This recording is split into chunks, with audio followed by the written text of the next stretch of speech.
Good morning students.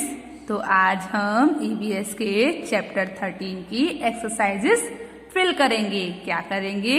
आज हम EVS के चैप्टर 13 की एक्सरसाइजेस फिल करेंगे। तो बच्चों, पहले हम एक बार अपने चैप्टर का रिवीजन कर लेते हैं। ओके, चलिए। तो पहला है water is a precious resource. Water is a precious resource मतलब क्या है? जो पानी है वो क्या है? पानी एक कीमती संसाधन है। उसके बाद सेकंड देखिए, one way to save water is rain water harvesting. क्या कह रहे हैं यहाँ पर कि तीन फॉर्म, पानी की तीन फॉर्म कौन कौन सी हैं? Solid, liquid and gas. उसके बाद आपका जो लास्ट पॉइंट है वो क्या है? Water cycle describe the continuous movement of water above on and blow the surface of the earth. क्या है? मतलब जल चक्र पानी की निरंतर गति, मतलब जल चक्र पृथ्वी की सतह के ऊपर और नीचे पानी की निरंतर गति का वर्णन करता है। क्या करता है? जल चक्र पृथ्वी की सतह के ऊपर और नीचे पानी की निरंतर गति का वर्णन करता है। तो आपको ये समझ आए?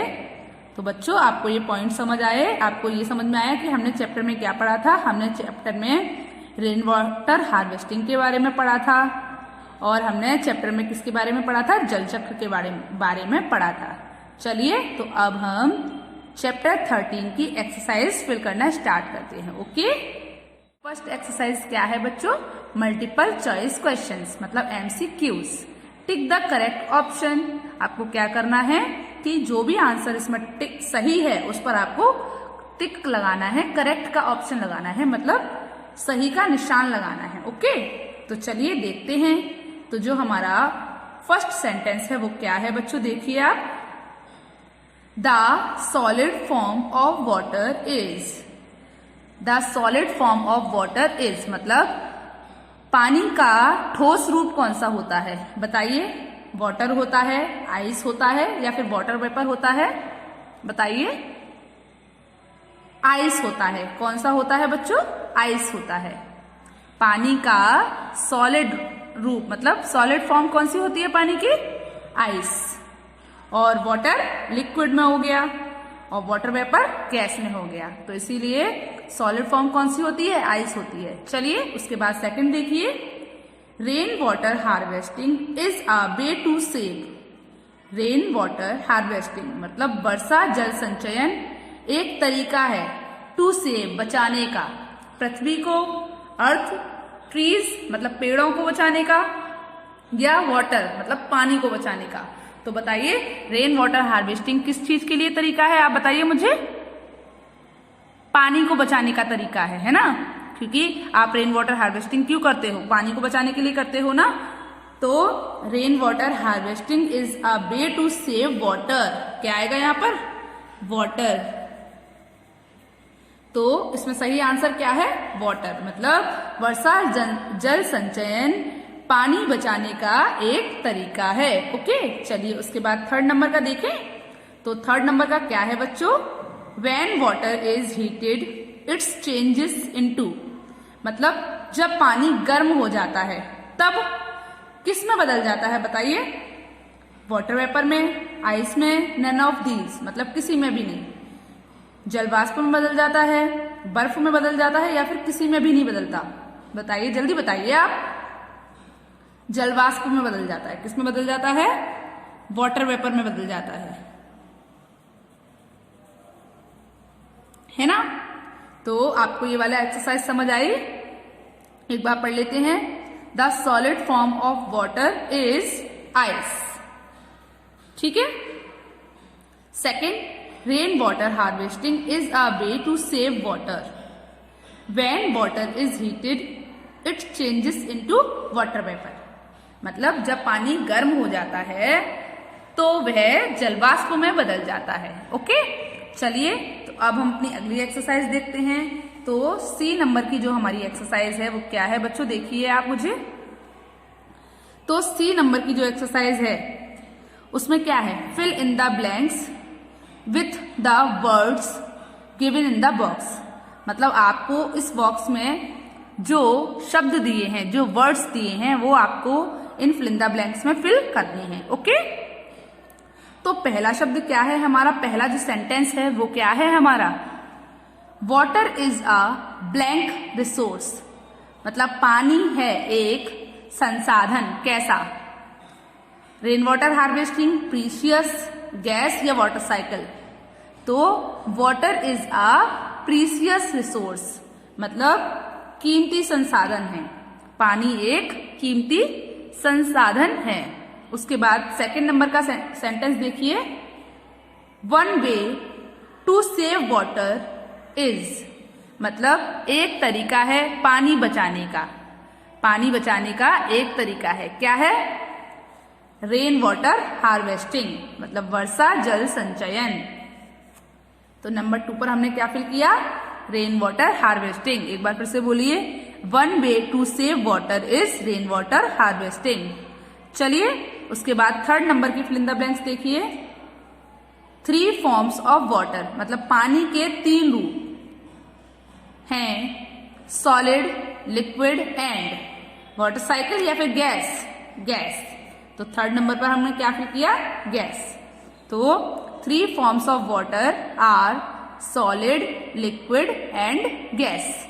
चलिए तो अब हम अपना 4th नंबर वाला देखते हैं। 4th नंबर पर क्या है, blank describe the continuous movement of water above, on and below the surface of the earth, मतलब ब्लैंक डिस्क्राइब करता है कंटिन्यूअस मूवमेंट का, किसका, पानी का continuous movement, above, on and below the surface of earth, मतलब पृथ्वी के सतह के ऊपर या फिर नीचे, पानी की गति को लगातार चलाता है। बताइए कौन डिस्क्राइब करता है, वाटर साइकिल।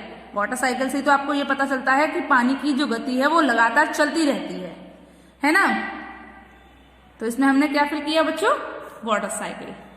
एक बार फिर से पढ़िए, water cycle describe the continuous movement of water above, on and below the surface of the earth. Okay, मतलब जल चक्र पृथ्वी की सतह के ऊपर और नीचे पानी की गति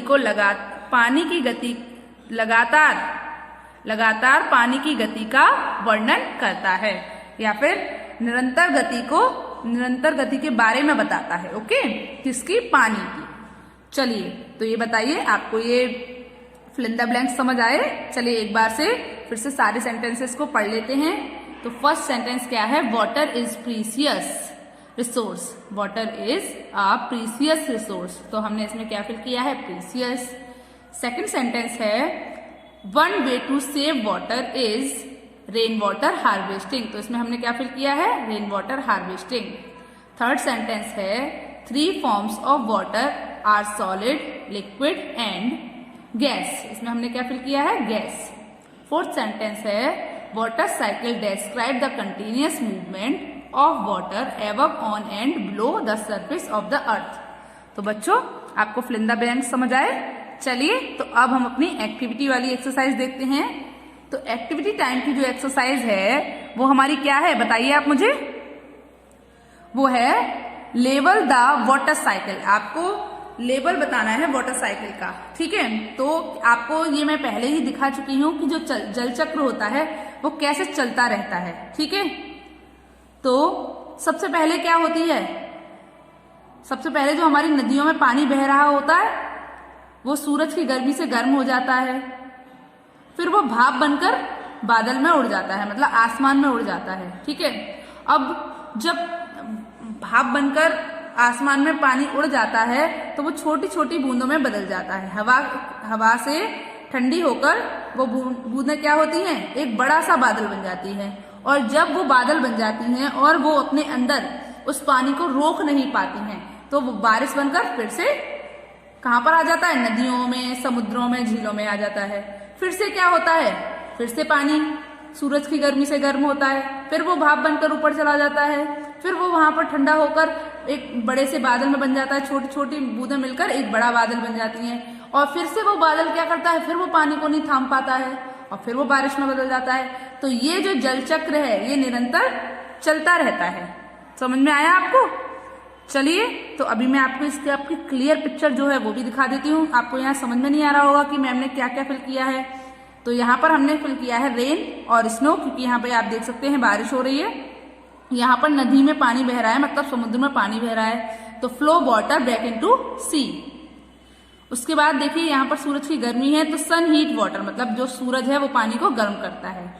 अब यहाँ पर आप देख रहे हैं कि वाटर वेपर ऊपर जा रही है, तो स्टीम ऑब्लिक वाटर वेपर। अब यहां से क्या हो रहा है, ये वाटर वेपर हवा में बादल, मतलब हवा में मूव कर रही है और बादल की तरफ जा रही है, तो वाइंड मूव्स क्लाउड। ओके, चलिए तो आपको इसकी क्लियर पिक्चर दिखाती हूं मैं। तो रेन और snow, water flows back into sea, sun heat water, steam water vapour और वाइंड मूव्स क्लाउड्स।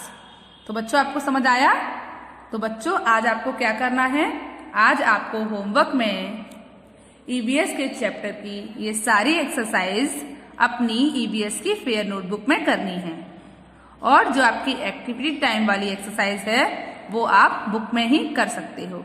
ओके, क्या समझ आया? आप एक्टिविटी टाइम वाली एक्सरसाइज अपनी बुक में ही कर सकते हो, और जो आपकी एक्सरसाइज है वो आपको नोटबुक पर करनी है।